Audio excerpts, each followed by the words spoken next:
কেউ এদের বাড়িতে যাইতে পারি না এই মহিলার কারণে। এই শাশুড়ি যে এত দরজাল আমাদের জানা ছিল না। সিনিয়র এএসপি পলাশ সাহার মৃত্যুর পর থেকেই তার স্ত্রী সুস্মিতা সাহাকে ঘিরে চলছে নানা আলোচনা ও সমালোচনা। তবে এবার সুস্মিতার বাবার বক্তব্যে উঠে এলো এক ভিন্ন চিত্র।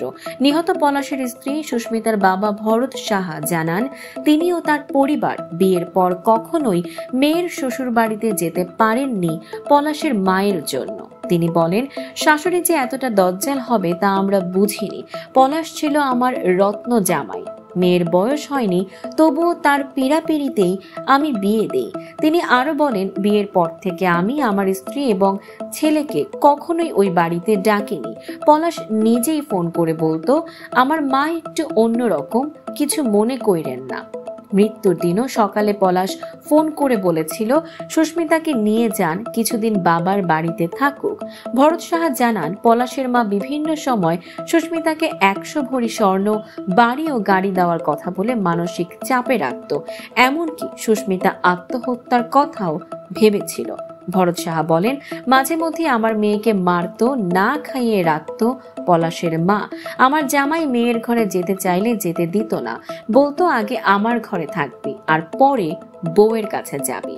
চৌধুরী পাড়ার গৃহবধূ সাধনা সাহার দেবরের মেয়ে সুস্মিতা। সাধনা বলেন, মারা যাবার 3 বা 4 দিন আগে পলাশের সঙ্গে সুস্মিতার কথা হয়। পলাশ বলেছে, আমার মা তো তোমাকে দেখতে পারে না, আমি যদি তোমাকে ডিভোর্স দিয়ে সব খরচ দেই, তুমি তোমার বাবার বাড়িতেই থেকো। এটা নিয়ে সুস্মিতা অনেক কান্নাকাটিও করেছে। বাচ্চা নেয়ার বিষয়ে পলাশ অফিসের এক কলিগের সঙ্গেও কথা বলেছিল। পলাশ বলেছিল, আমি বাচ্চা অনেক পছন্দ করি, কিন্তু মায়ের জন্য বাচ্চা নিতে পারছি না। আমার মা চায় আমি যেন আমার বউকে ডিভোর্স দিয়ে দিই। একবার সুস্মিতার রান্না করা ডালের প্রশংসা করায় ডালের গামলা ফেলে দিয়েছিল সুস্মিতার শাশুড়ি।